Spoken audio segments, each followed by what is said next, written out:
Hi, I'm Nick. And I'm Roy. How much gas does your car take to start? Oh, interesting. Hey, what's a shish kebab really mean? This is season 7 of Totally Useless Information with Nick and Roy. Listen, laugh, and learn. We scour the internet and other sources to gather totally useless information just for you. Plus, we answer your emails and the headline from news from around the world. Yes, a Florida man was asked to hold his hot dogs. Totally useless information. It's everything you never needed to know. Nick, Yes? it's a new season and we have Leanne on, and you had to start right away with holding hot dogs. Well, Of course well, he before did. we get to Leanne Phillipson, Your weekly sweet and savory facts of totally useless information with Nick and Roy. Come and get it! yes, we do have a very special guest today. Welcome to season 7, everyone. Thank you all for your support and your dedication to totally useless information with Nick and Roy. Yeah, seven seasons, amazing, 130 something shows, incredible, 65 different countries. And guess who we got back on the show? And because we have a very special guest, we cleaned up the studio. We replaced the candy dish with a bowl of fresh peaches and grapes. Hey, welcome, Leanne Phillipson. Oh, thanks so much for having me on. Congratulations on yet another season. Holy smokes, you guys are on fire. It This is. just proves when you're as famous as Nick and I, Yeah. you get the good guests like Leanne, Yeah. who's an amazing nutritionist. She is, according to her website, because I did some research, Leanne is a registered nutritionist, best-selling author, engaging speaker, and nutrition expert featured weekly on Toronto's News Talk 1010 Radio, which is part of the iHeartRadio Talk Network, which is what we're on as well. So she's part of our family. She's an approachable and sought-after media contributor and a go-to for nutrition quotes, interviews, ideas, tips, and articles. But we have her on not because of all of that, because she's our friend. So welcome, Leanne. We really do appreciate it. We have her on because she put me on the seafood diet. Leanne said, any food you see, you eat. Nice try. It's always a pleasure to talk to you guys. So I what- do. tell- My cheeks end up hurting at the end of our chat because I'm laughing so much. Listen, laugh, and learn, which is what we talk about here on the show. And so, Leanne, what's going on in food? Like, what's some of the funnier stuff that you've come across lately? Oh, there's some really interesting, I guess you could almost call them trends in a Uh-oh. way. Trend. And something that I came across at my local market. So I go to a local market every single week and I buy all my beautiful greens and everything that's in season, talk to the local farmers. And then there was this one vendor and he has freeze-dried everything. Like strawberries, apples, watermelon, and really like freeze-dried foods were developed so that they could seriously go to the moon and reduce the weight of the food that they're taking with them, right? So you take out the water and the oxygen that's normally found. And this was like 1960s, I think this was. They started with ice cream. And we got sucked in. My daughter wanted to try it. So we picked him up and tried it. And I was like, ugh, when you can't get something out of your mouth fast enough, you're like, pah, pah, pah, pah. Yeah. It was such a bizarre taste, but they've also turned baby snacks into this freeze-dried stuff. So when it kind of hits your tongue, then it starts to like disintegrate and just gives you some sort of flavor. It's a I was really actually talking bizarre to somebody thing. about the freeze-dried stuff, and they said the problem with it is they put sulfur on it. And you have to get freeze-dried stuff that has no sulfur. It has to be completely naturally freeze-dried, because if it has sulfur, it's really bad for you. Well, it's the same thing with like dried apricots. When you go buy dried apricots and they're orange, they've been sulfured because really when they dry, they should be brown. So that's like a Turkish apricot. Yeah. People who have asthma and sort of breathing conditions, they sometimes really get triggered by something like what you're They talking turn about. orange. I believe that's what Donald Trump used to put in his hair. You go. That's it. Right there. Cheese was sulfured. So how long does the process take to freeze dry? Let's say a bunch of strawberries. Like, is there? I didn't even ask. You know, I have a tried it, so I said, dehydrator. okay. I have a That's dehydrator. different. Yes. Yeah, That's it is. different. A Right. dehydrator is awesome, rock star. You're Yeah. gonna, slowly at a really low But you know how long it temperature takes dry to your do food. like Days. raisins and bananas? You just keep leaving them there just like forever. You can make jerky quick, but like a few Right. hours, maybe 4 hours or so. But bananas took like almost a whole day, and they were all right. They weren't great. So. Right. Yeah. Yeah. It's fun. It's fun. It's fun to try these things out with food, but yeah, you got to know that you're not. Yeah, it's fun sitting there and watching, just like watching paint dry. It's like watching the fruit dehydrate in front of your very eyes. How I much was fun- hungry when I started, but then Yeah, I ate like exactly. 3 meals in between. So That's right. Exactly. Are you a fan of shish kebabs, Leanne?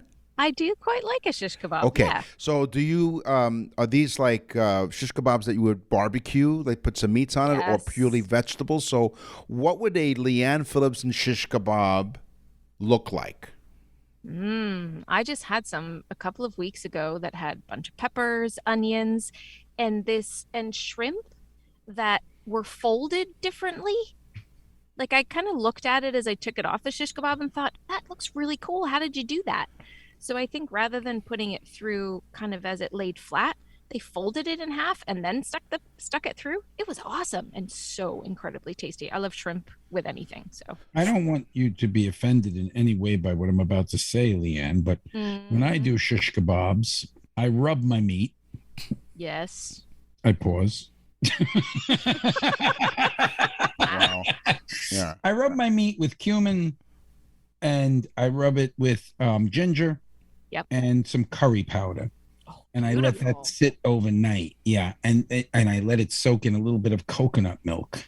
Oh. And then the next day, I make the shish kebab out of that. And it's great with chicken because the chicken soaks up all that good flavor. Oh, Mhm. that sounds good. Well, It is That's why I love good. it. the reason why I bring it up is because I found out in my totally useless world that I'm in is that the word shish kebab is a Turkish word. It means sword or skewer. And it was the medieval soldiers who used their swords to grill meat over open field fires. Oh, makes sense.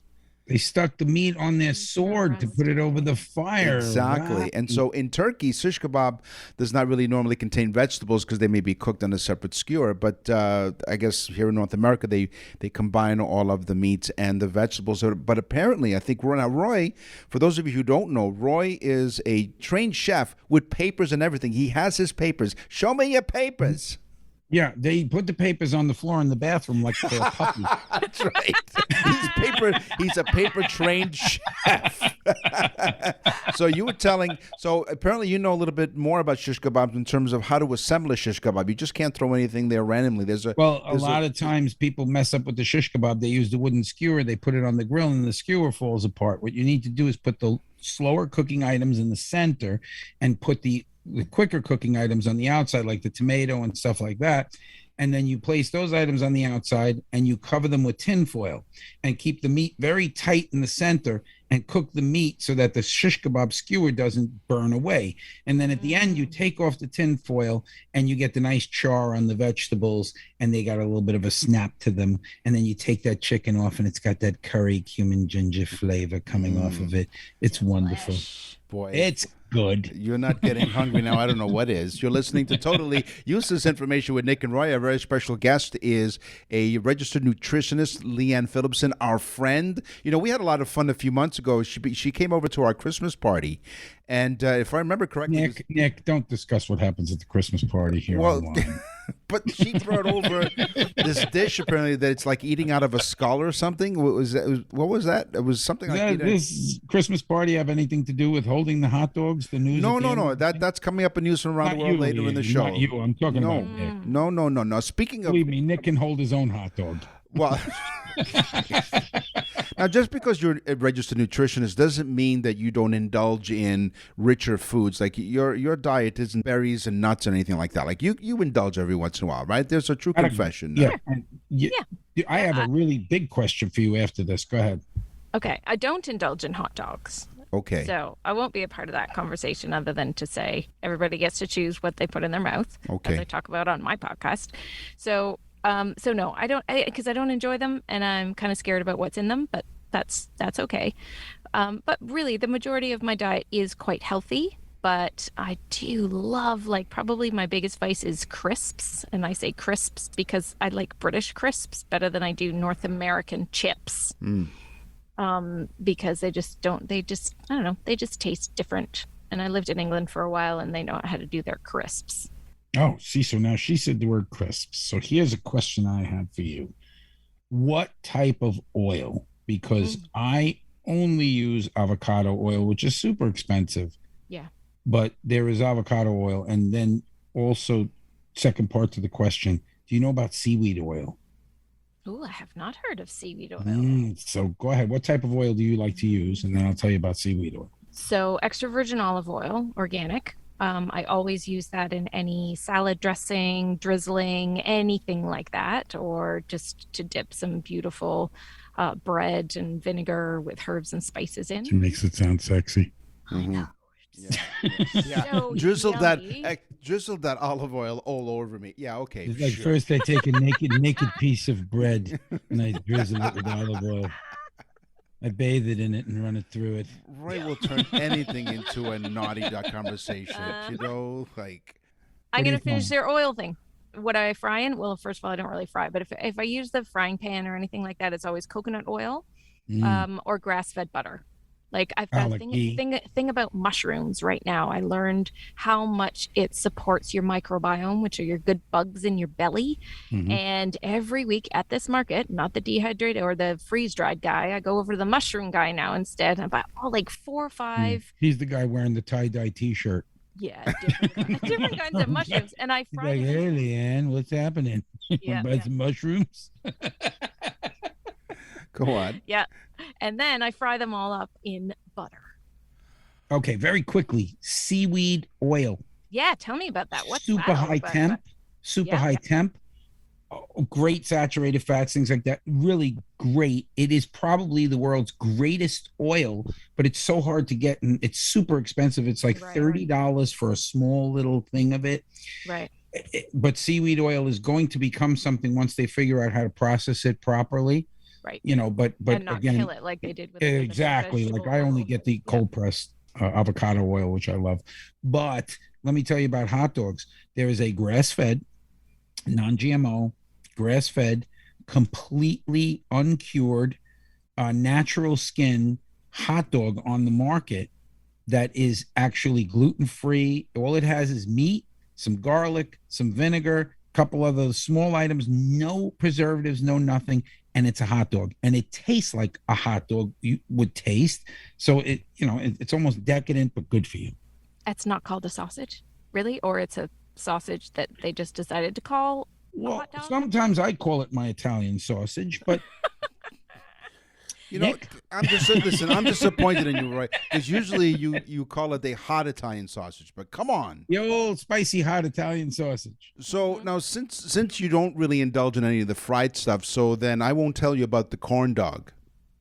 No. No, Yeah. tell Not about my the corn thing. dog. Come on, Nick. So there was a guy by the name of Stanley S. Jenkins who pioneered a brand new and a brave guy that he was, a new wiener world in which hot dogs are coddled lovingly in delicious cornmeal They batter. coddle the dogs lovingly. That's right, in delicious cornmeal batter and He's bathe in. disgusting, Leanne. and- He is disgusting. Come on.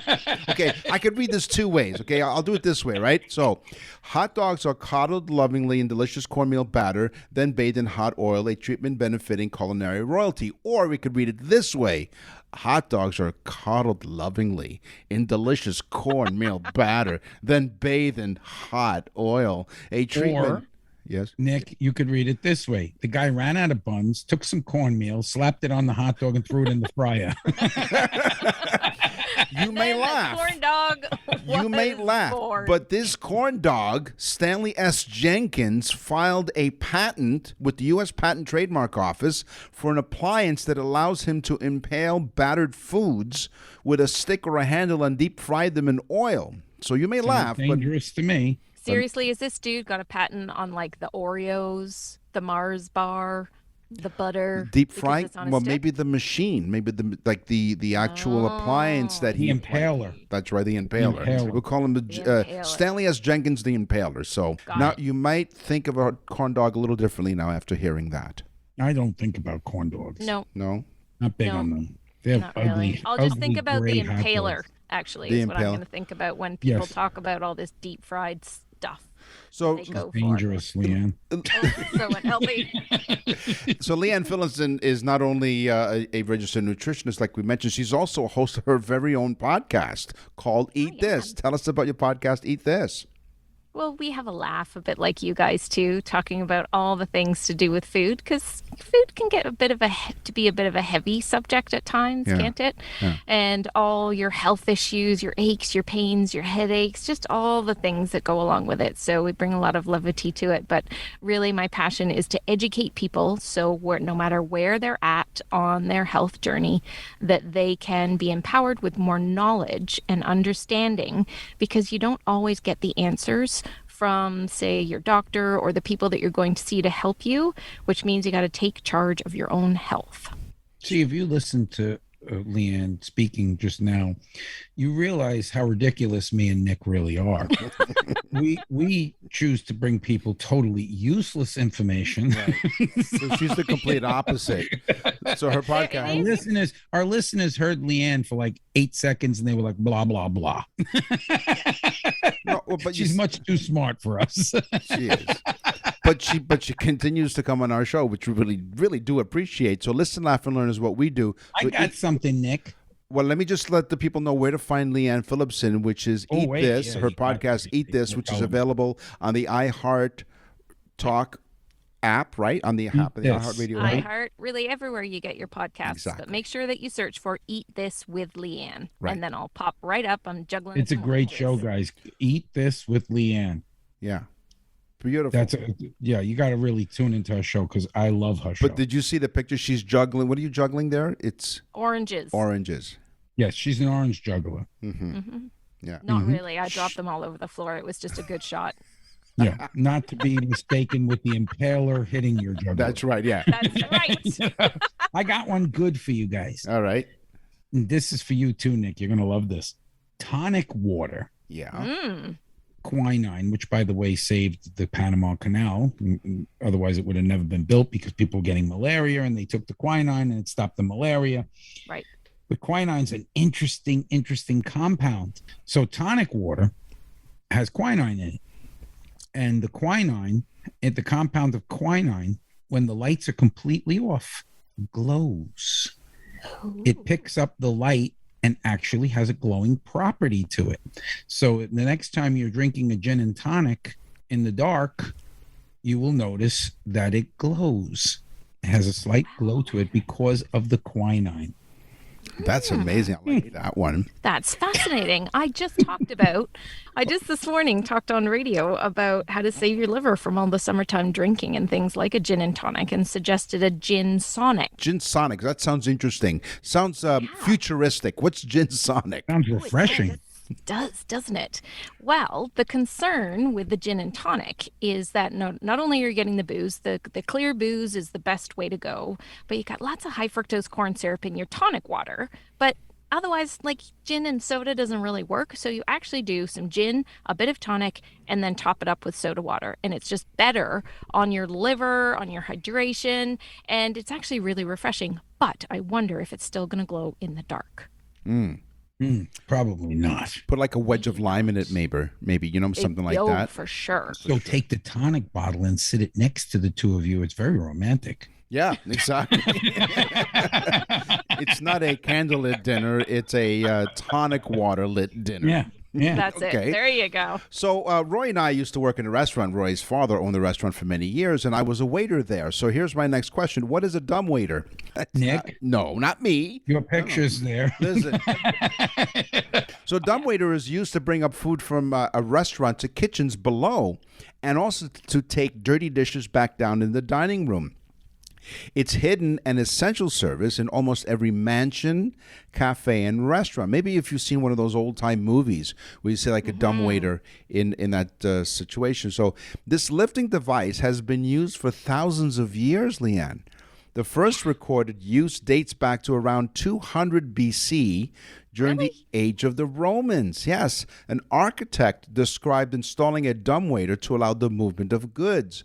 Now, why do they call it a dumbwaiter? It has nothing to do with me, really. The term's origins are simply that this lift was a way of having your own silent waiter, not seen and not heard dumbwaiter.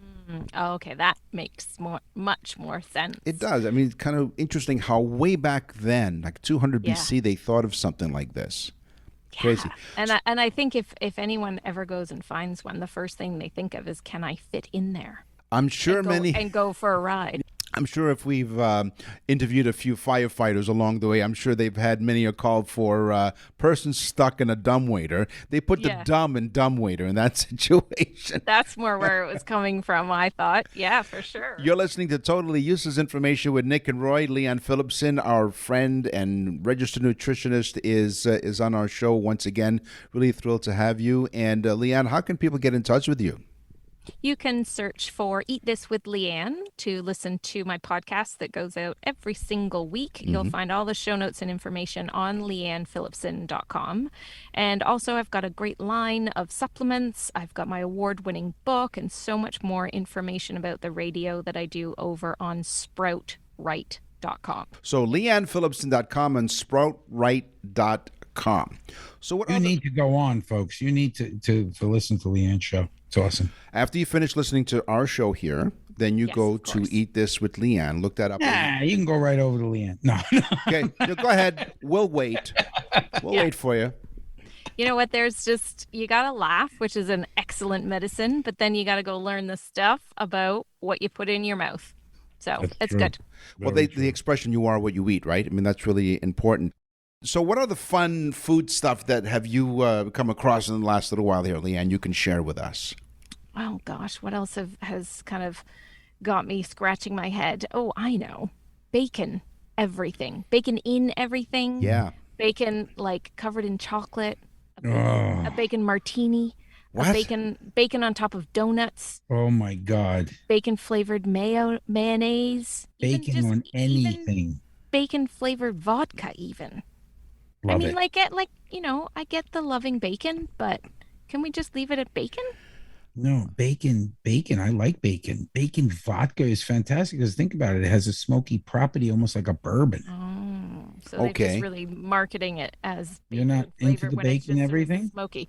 No, I don't mind. I don't mind it. Bacon's great. I don't have it too much, but just kind of getting in everything just gets a little much, maybe. We have a bacon festival down here. Really? I swear they do exactly what you were just saying. Bacon in everything. Bacon. It's literally a bacon festival. People make pigs of themselves. Well, so wait a I'll minute. tell you, I can't go there because I'm such a hog. He goes on his motorcycle. So do they serve eggs at this bacon festival? No, they probably don't. They don't serve eggs. No, bacon and eggs. No, that's too common, Nick. Come on now. Have a little imagination, Nick. Just bacon everything. Exactly. Well, Leanne, I just can't thank you enough. I think we've really scratched the surface on all kinds of fun stuff with food. I mean, you are what you eat, as we said. And, I mean, you can indulge every once in a while. I think it's about moderation like anything else. So if there was one thing that anybody can take away from the show today, if any, that is, what is the best way to stay healthy and enjoy yourself at the same time? The most foundational thing I think that we can do for your health, and it's so not sexy, drink more water. That's it. It gives Depends you how you energy. drink it, Leanne. If you're drinking it completely there's that. nude, it could be Yes. sexy. It could be very sexy. Yeah, And you he have would. some sort of twizzly straw between you and the other person Oh, in look at bed that. while you're Yeah, drinking good it. one. There Yeah. you go. Yeah, Roy creates a different waterfall, if you know what I mean. After drinking all that water. So years ago when I Yeah, visited the prostate isn't what it used to be. Listen, years ago, when I went to visit Roy down in Florida, we took a picture. There was in front of our hotel. There was fountain. a fountain with a dolphin, right, that's shooting water out of its mouth. And Roy and I positioned ourselves right in front of the dolphin, where you couldn't see the dolphin, and all you thought was when you took the picture, there was this Yeah. stream coming out of both of us at the same And time. there should have been a little notation under the picture that said they're acting like 3-year-olds. Yes, exactly. Acting, my goodness. Which is way beyond our educational thing. Right.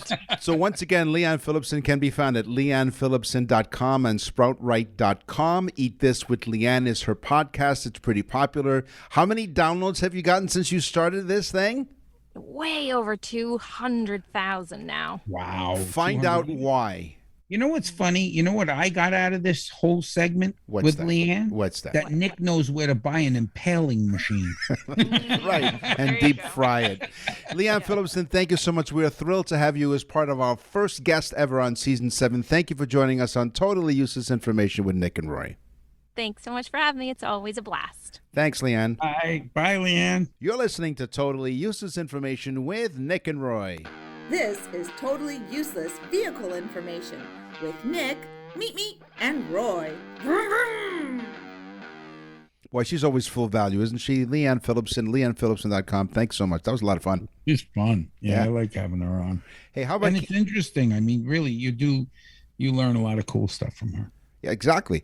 Hey, keep your eyes on the road. Keep your eyes on the road, especially if you drive a Saab. If you play around with the computer system in a Saab, you should be able to uncover a hidden gem. It comes with the game Pong.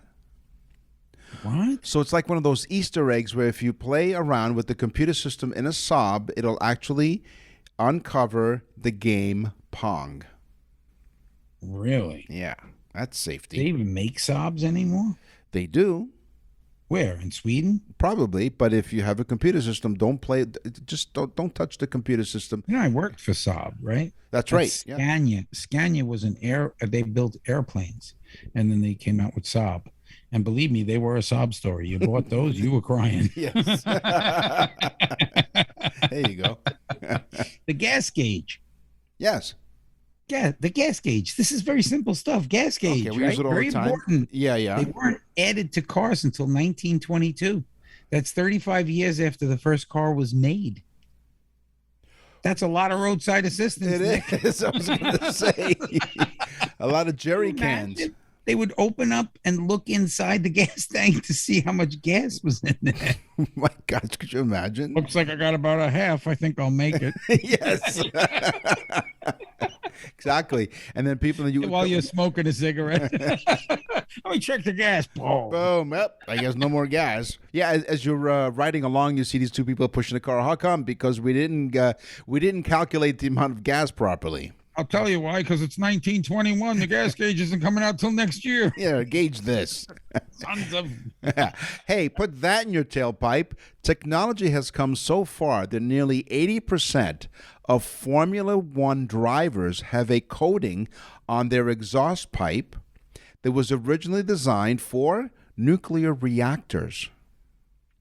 Whoa. 80% of Formula One drivers have a coating on their exhaust pipe because it gets really hot, I guess, right? So this was originally designed for nuclear reactors. Sure, I have underwear like that when I eat beans. nuclear protected Boom. underpants. You better get out of the way. You know what? What a great marketing scheme, right? You know, nuclear powered underpants. Yep. Nuclear protected underpants. That's right. Protect the whole family from That's Roy. right. That's right. From the R bomb, the Roy bomb. I love this one. In the United States, Nick, this is a sad statement, but a car is stolen every 45 seconds. Oh. Hold on a minute. They just stole my car.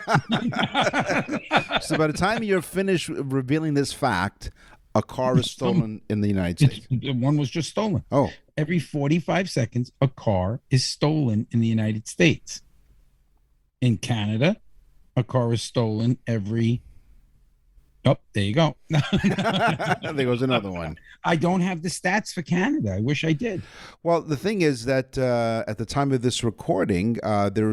and I live in Toronto, Canada. Roy is in Fort Myers. There's been carjackings. So never mind getting, the car stolen out of your driveway. It's quite something. And they arrested some people because it was part of a ring. But yes, you have to really be careful. Make sure you always lock your doors. I don't understand the terminology of that carjacking. It should be car abduction. Because you're abducting a car. If you were jacking it, the people that were sitting inside would be like, "Hey, stop jacking my car up," and put it on a jack. That's right. Just for fun to see their face, the back wheels are spinning. Exactly. Is your name Jack? Yeah, it works well. Yeah. How do you like that, there, Bear? I like that, Jack. We got you now. Got you by the four wheels. If you and your family ever want to roll again, you'll give us $20. That's right. Steve Jobs, the great Apple pioneer, really. One of the many things that Steve Jobs was famous for was his refusal to put a license plate on the back of his car. It was a Mercedes-Benz SL55 AMG. Nice car. But Jobs spotted a loophole in the California DMV regulations. It allows 6 months of grace before a license plate had to be attached to a new car. So it just keeps getting new license plates. As a result, the Apple Supremo maintained a rolling 6-month lease on a series of new SL55 AMGs, Just not to put a license plate on them. replacing one with another just before the grace period ran out. Before you said this, you should have been like, weirdo alert, weirdo alert. Exactly. Weirdo alert. Yeah. I mean, come on. That guy's a whack. Yeah. Who does that? Because he didn't want to put a license And plate what on would the it be? Jobs? Jobs one? Well, it would have what- been like Apple One or Apple I. Yeah. Or Mac. Just Apple OI. Apple of my eye. Yeah. Mm-hmm. But no, I guess not. Nope. Rotten to the core. Yes. You know, Nick, we talk about cars, right? We have a segment called Cars. That's right. Yes. So I said to myself, car. Why do we call it a car? What a great question.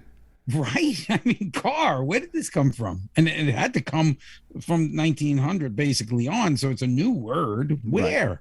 Well, we usually get our words from Latin. So they did, again, go to Latin. The word carum, C-A-R-R-U-M, is not you driving Nick with a bottle of rum. Oh, darn. I thought I was getting excited for nothing. Although Nick does that often. You'll notice he's the one driving on the wrong side of the road. He thinks he's in England. Yeah. But anyway, it's from the Latin word carum. And it's a derived word which means wheeled Celtic war chariot. Oh, A Celtic war chariot was called a carum. So thank God we shortened it. yeah. Sounds too much like condom. That's right. I'm here to buy the carum. That's right. Which you use in the back seat of that carum. Often. Is this carum protected? That's right. Protect your car. Carry a carum. Protect your carum. Yeah, but make sure. Why do we find that funny? Does I don't anybody know. else have it? I don't know if they did, but listen, laugh, and learn is what we. It's quite. We tell people what to do. Listen, laugh, and learn. Okay. In the 1920s, moonshine runners from the Prohibition era would often have to outrun the authorities. So what did they do? They upgraded their vehicles while leaving them looking like ordinary. Not to attract too much attention. But eventually, they really souped up these cars. So eventually, the runners started getting together with other fellow runners of these cars and making runs together. They would challenge one another and eventually progressed to organized events in the 1930s. And that's how NASCAR got started. Bunch of drunks. Yes. And to this day, that's all they do is drink beer in the stands and wait for a crash. Well, here's the thing. They just go around in an oval track. I know who Around and wants around. to. I'm sorry, guys. I love NASCAR people. I think they're great people. Yeah. Because they're super dedicated to a sport. Yeah. Okay, but they're going around in a circle. if I'm there, I'm waiting for the crash. That's going to be the exciting part. Yeah, for me, exactly. right? And if the crash I know it's happens, cynical and horrible, but I'm waiting for the crash and not hoping that a driver gets hurt. but if the crash happened a little bit further down, like, oh man, I got the wrong seats again. I would like NASCAR better if the drivers were radio controlling the cars. Yes. It would make it so much more fun, right? They'd be crashing a lot. That's the It's way like to do Rock'em it. Sock'em Robots. Rock'em Sock'em NASCAR. So, Nick, Yes. my teaser. Mhm. When you start your car, how much fuel does it take? I thought this is another crazy one because it's so simple. Like when you turn that key, the fuel injection goes on. Right. How much fuel does it take to start that car? Excellent question. I'm intrigued now. And it's a half ounce of fuel on average, 1/2 ounce of fuel to start your car.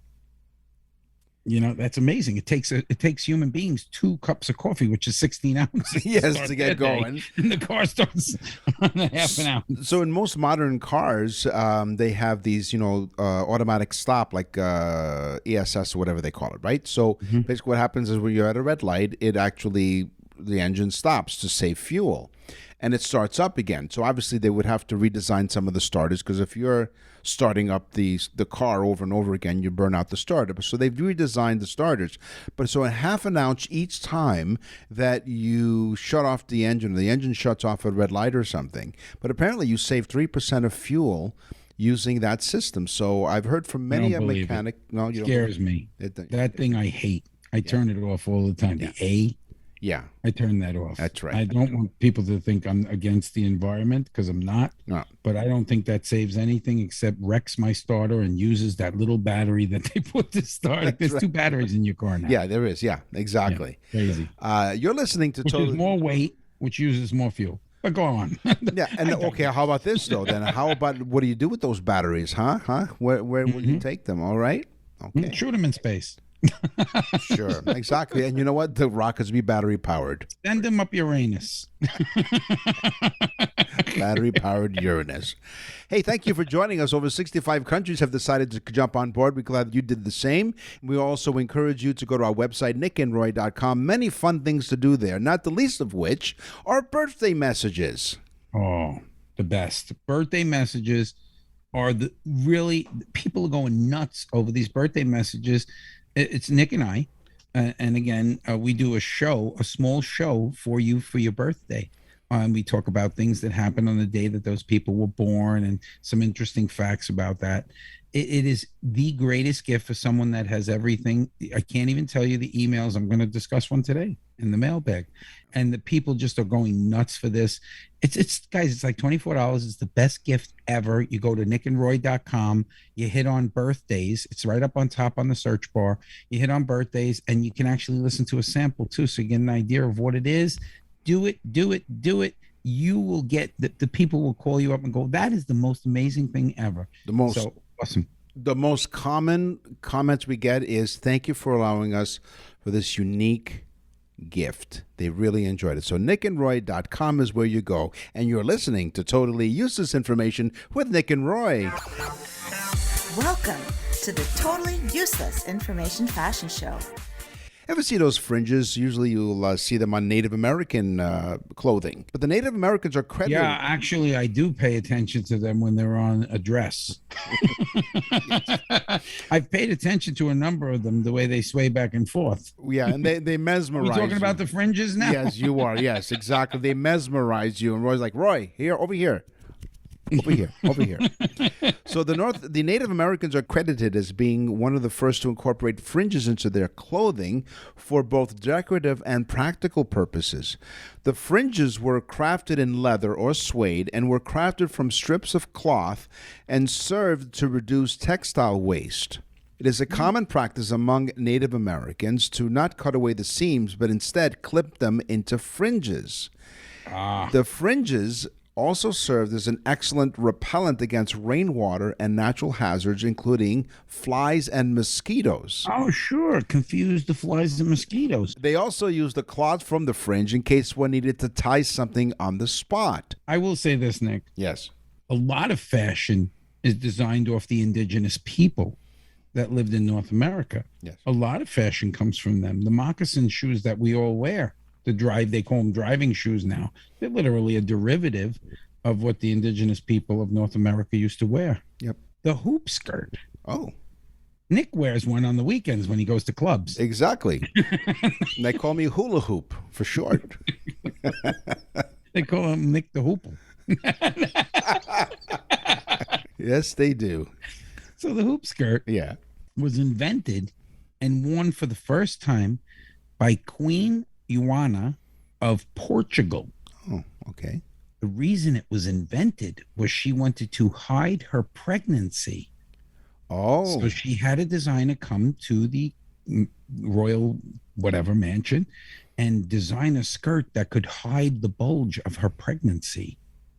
And so the hoop skirt became a thing to wear because she was wearing it and then it caught on. But it was originally worn as a camouflage for her pregnancy.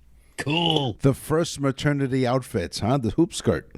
Yeah, the hoop skirt. But to hide it this time. Hey, how about some weird bathing suits? Victorian and Edwardian women wore long, heavy woolen dresses with capped sleeves to swim in, as well as their bloomers and caps and stockings, which sounds like a truly efficient way to drown yourself as quickly as possible. So, What were they wearing? Like, why not just put some concrete in your pocket?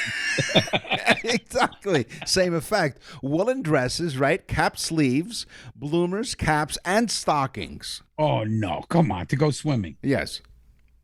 My God. So later in the 1920s, thankfully, people experimented with other materials, like wood. By the way, apparently they used like strips of wood in order to cover themselves because wood. Well, floats. wooden bathing suit sounds pretty good because of the natural buoyancy. So you just Exactly, go in the so water they and would lay float. backwards. That's right.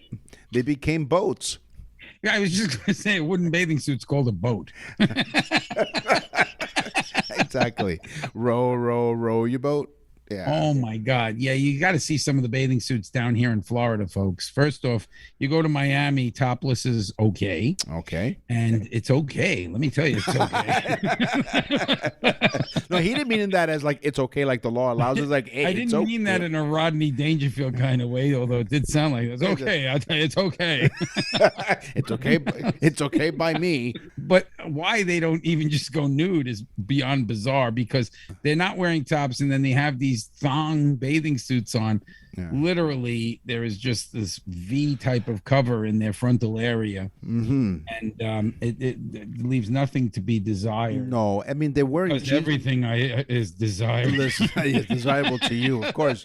So you see, Some guy told me. of course. Now listen, you. This is because you don't understand anything. You see, there must be musicians because they're wearing G strings. That's right. That's right. And if you get together with a couple of other girls, you might have a full guitar. That's right. He's Spanish guitar. Yeah. How about You'll strum across the bottom, so to speak. wow? There you go. Send your complaints to nickandroy.com. The oldest item of clothing Yeah. ever made, Yeah. first and oldest item of clothing, was the loincloth. In fact, I'm wearing one right now. It's light and breezy on a warm Florida day. And then I take it off and use it as a slingshot when I'm hunting. That's right. It is the oldest item of clothing. The second oldest would be the dress, which Nick is wearing right now, Yes, I just picked it up from the dry cleaners. which he uses as a lure at some bars that he goes to. No, the first isn't loincloth. Okay, The all right, second there you go. The is loincloth. actually a dress. So that's amazing because I guess the guys covered up first. But then again, that makes sense because they're out hunting. Yeah. And, you're running around in the forest. You wouldn't want to get your testicles snagged by a thorn bush or something. So you put the loincloth on, I guess, right? Yeah, exactly. No one Makes wants for a better hunting day. it does. And you get to continue to sing baritone. And if you don't cinch that loincloth up good, it could be a drag. Hey, I mentioned dry cleaning. During the Elizabethan period, there was no washing process for silk or satin and similar materials. So what did they do? Well, they would just brush down their used clothes. They would use perfume with orris root, rose powder, then packed them away. Victorian women tended to own 2 or 3 woolen dresses when they weren't wearing them as bathing suits that they wore in rotation. And so they sponged down to remove the stains and replaced once a year when they finally became too grim to be worn in public. These are stinky people. Remember we talked about the wedding? They only bathed once a year. That's right. God, it's so disgustingly gross. What the hell happened? The Romans had nice baths. What happened? Did don't we know take a break from bathing? We're not sure what happened there, but yes, thank goodness for dry cleaning processes where then you can clean the. What was the first one called? Like Stanky's Dry Cleaner? Instead of 1 hour, it's like 1 day dry cleaning. Wow, Yeah. that's terrible. And wool, no less, is sweaty. Yeah. Stinky, sweaty wool. Yeesh. God, I hate that. Ugh. Oh my God. The world's longest wedding dress. Well, the train, really. Okay. The dress itself is not really. The train of the wedding dress. Right. How long do you think the world's longest? It's the Guinness World Book of Records. 100 feet. 1.85 miles. Miles? long. What? Miles. No. Miles long, I swear. You know what 1.85 miles is? You're talking about like 10 city blocks. So if you wanted to talk to the person, that's holding the train at the back of the dress, you'd have to get an Uber just to go there just to talk to them. Well, you know, it's funny. If the bride is 1.85 miles away and the old, like, grandmother was standing on the end of the train, 1.85 miles on the other side, and the bride took a run for it, and the old lady went and fell on her rear end. Oh, that'd be The train hysterical. was pulled out from under her. Like when they rip a tablecloth off of a table, right? That kind of thing. Everything goes flying. exactly. Okay. Exactly. All right, good. Thank you for that. In ancient Egypt, women No problem, Nick. totally useless information with Nick and What Roy. I'm here for, Nick. Oh, thank you. NickandRoy.com. NickandRoy.com. nickandroy.com. In ancient Egypt, women wore hats. That's nothing unusual, right? These hats were made from perfumed animal fat. Hats from fat. From perfumed animal fat to disguise their body odor. No, Nick, you're getting me sick. So the cones of fat would gradually melt as they became warmer, coating the wearer in perfumed. Stanky fat people running around the block melting candle wax on them. No, it's animal fat. Okay. So So imagine they're walking around, it's warm, and this fat would melt and coats the wearer in perfumed oils to disguise the smell of sweat and dirt and unwashed clothes. So imagine stinky people. these are these are perfumed animal fats, and then because look, being covered in lotus scented lard is way better, don't you think? I don't know. And I don't want to know. Just I don't know. I don't know which one's better, Nick. The fat dripping down. So you go to kiss a girl, and it's like, oh my God, it's this fatty face. You got all the stuff dripping down. You go to kiss the girl, you go steak again. Yeah. Ooh, you smell like a lotus. I almost didn't lotus the stench. You're listening to Totally Useless Information with Nick and Roy. Do you know Why? that Levi jeans, it's the first denim jean product. It was a guy named Levi. He was a Jewish guy. He was like, but I can make this with no. Look, I sold all these things together. Everything's great. And he sold it wholesale. Levi jeans were the number one first jean. They're about what, $30 a pair, I guess. Levi's Thereabouts, $40 a pair. Sure. Yeah.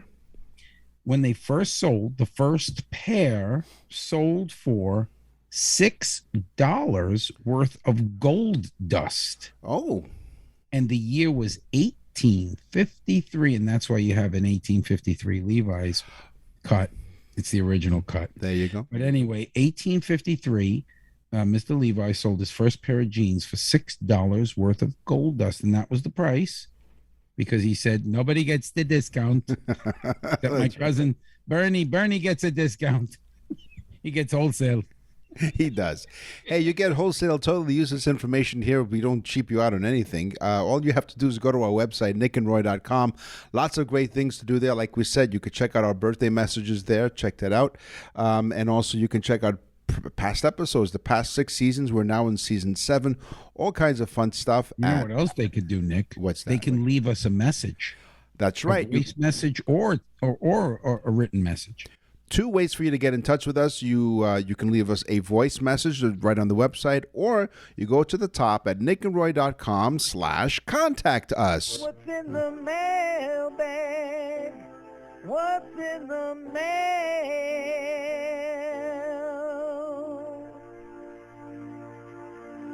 I was looking through the mailbag and I noticed Jake from Napa Valley. Ah, That would be California. Yes. For those that do not live in the United States, Napa Valley is a place where they make a lot of wine. beautiful. But anyway, Jake says, "Thank you so much for making my birthday this year something really special. Okay.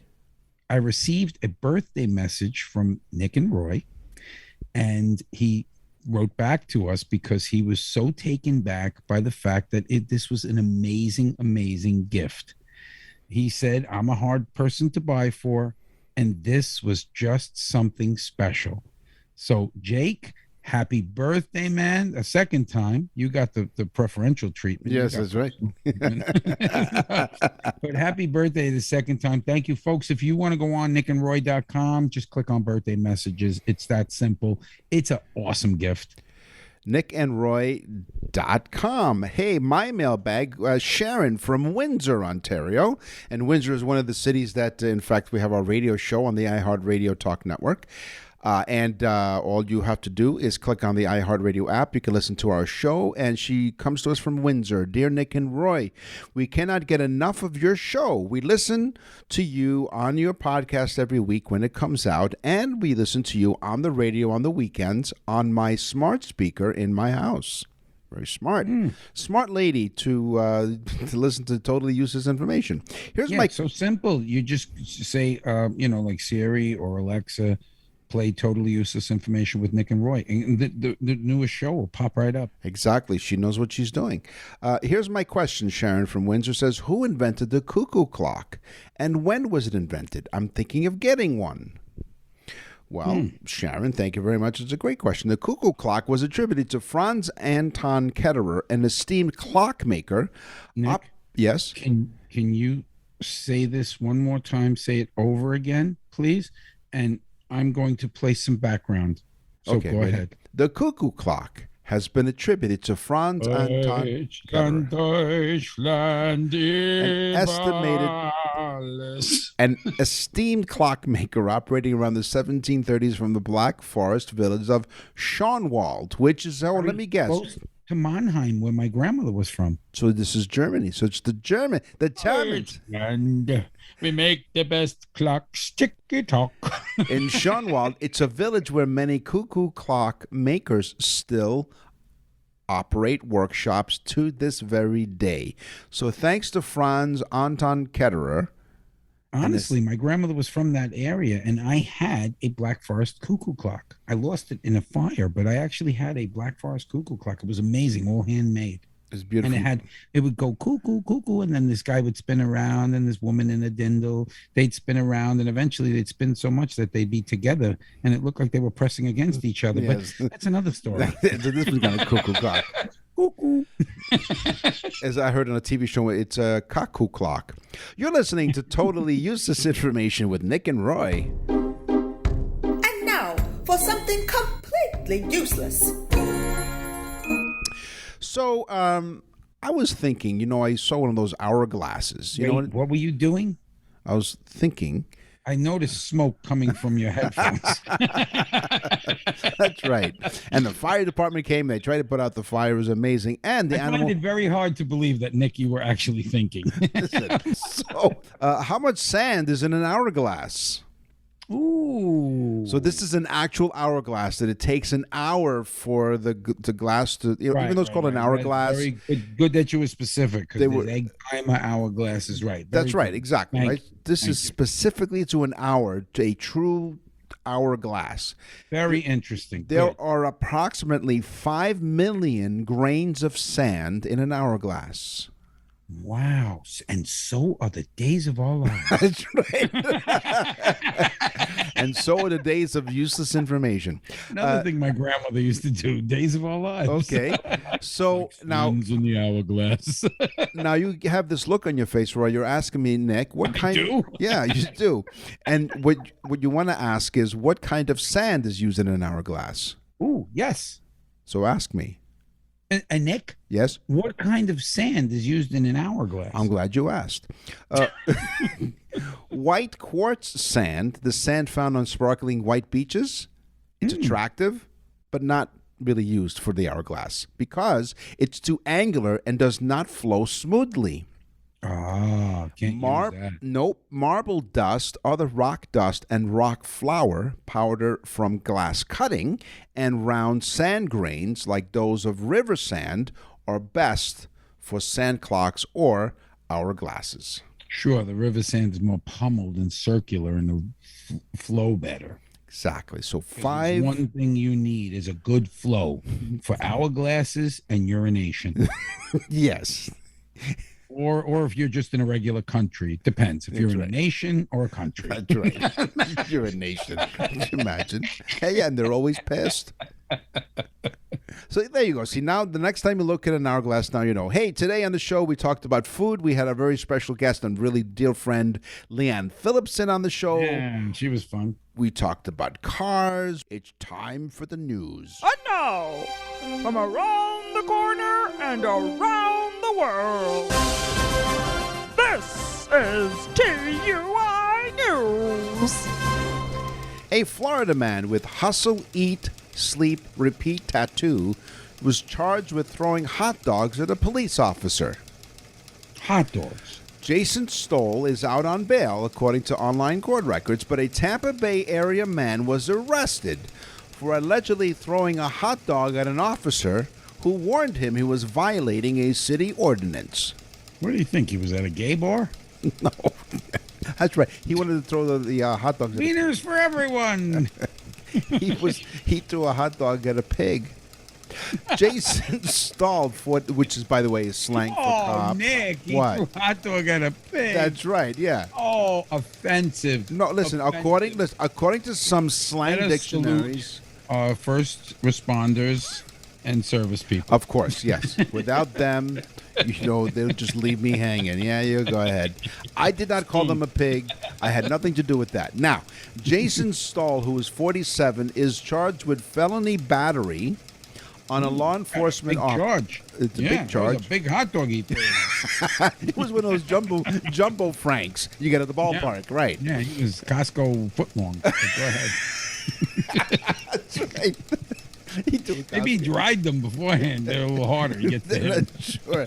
So he was charged with felony battery on a law enforcement officer and resisting an officer without violence. Wow, how many did he throw?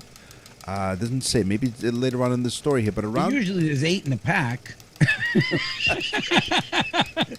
took him 10 minutes, and then the officer was really ticked off because But Nick, there's only 6 buns. That's right. No, how many buns there? it's 8 usually buns no. and It's 10. It's 10 hot dogs in a package and 8 buns in. Yeah, the buns don't do as much damage. The They hot don't. dog could get you in the eye. Exactly. Or maybe you get one stuck in your ear. So a St. Petersburg police officer told Stoll he could no longer sell hot dogs in the roadway after his street closure permit ended.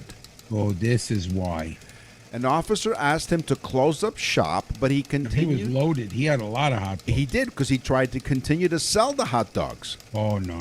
So This is out of control. now. Stoll, the perpetrator, became frustrated and threw a hot dog at the officer. Yeah, because feeding your wiener to a person, you should have a permit. Well, but not only that, the officer was still in full uniform at the time of the incident. Oh, no. He should have known better. That's What right. did he say to the officer? Would you like one in between the bun? So, that's right. So this wasn't like an undercover cop or a plainclothes policeman. No. This officer was in full uniform at the time of the incident. Think that he would have given him one free That's right. and a donut. They do. Hey, a hot dog flavored donut. Stoll, who lives in Newport Richey, was booked into the Pinellas County Sheriff's Office. Oh, this is a Florida thing. Yeah, the Pinellas County Sheriff's Office must be really, really busy. Very busy. Very busy. This is not We have the people first- urinating on each other. We have urinating hot on dog cars. throwers. If you remember a few weeks back, we had one of the fine citizens of Florida urinating on a cop car. No. Now, we have some men that dress like women that have known to be hot dog eaters, if you know what I mean. That's right. And they're vegetarian. So according to some court records, he is out after posting a $2,500 bail. You can't let this guy near food. If he gets No. into a supermarket, goes in the vegetable area, starts whacking people with zucchinis, this is dangerous. That's right. But not only that, you knew this guy was a derelict because the court records note he has many tattoos, including the phrases hustle, eat, sleep, repeat. Uh-oh. And So he'll do it again. that's right. And the other It says tattoo, repeat right on his tattoo. and not only that, Repeat offender. he's a repeat of, that's right. He hustle, eat, sleep, repeat offender. That's right. He has to add that. Okay? Let me tell you something. Yeah, this guy, he's bad news. And the other tattoo, what doesn't kill me makes me Hey, maybe strong. you could sell him an impaler, Nick. Right, yeah. You see, so Start putting his tubes on the impaler. Let me tell you, this guy could make some more money that way. Plus, if he throws them at the cop, he stick them right in there. You know, 'cause the impaler is a little sharper.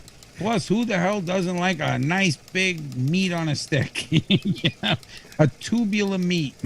listen, he would have been a lot better off if he was selling corn dogs because at least it had a softer landing when it hit the officer. Could you see the cop talking to the judge? Your Honor, he accosted me with a tubular meat. Just kept hitting me with it in the face. That's right. What had me really He startled lashed me with his tubular meat. and what really got me really upset, Your Honor, is that I started to enjoy it. Yeah, what really got me upset, Your Honor, is I like kraut and mustard on mine. It didn't- Speaking of kraut, Deutschland. That's right. Yeah. And so apparently, because of the many tattoos, he didn't cut the mustard. No, but what they do, they arrested him and he loses his hot dog cart. Well, his permit already ended, which is what started the whole thing. So he can't even sell hot dogs anymore. There's so, very few hot dog carts here in Florida. We don't see them. Like New York, there are hot dog carts all over. Yeah, the everywhere. corner. Not- Dirty water dogs, right? yeah, exactly. So anyway, here, so no. maybe he knows better for next time. No, down here we sell flying dogs. Hey, speaking of next time, thank you very much for joining us on Totally Useless Information with Nick and Roy. We will scour the internet, as we always do, and other sources to find more totally useless information just for you. So tell a friend to make season 7. That's 777. That's amazing. Tell a friend, and thank you guys. Thank you so much in 65 countries now for listening to Totally Useless Information. I'm Nick. And I'm Roy. Thanks for listening. Totally Useless Information with Nick and Roy is a production of nickandroy.com. Visit nickandroy.com to access the full library of episodes or wherever you get your podcasts.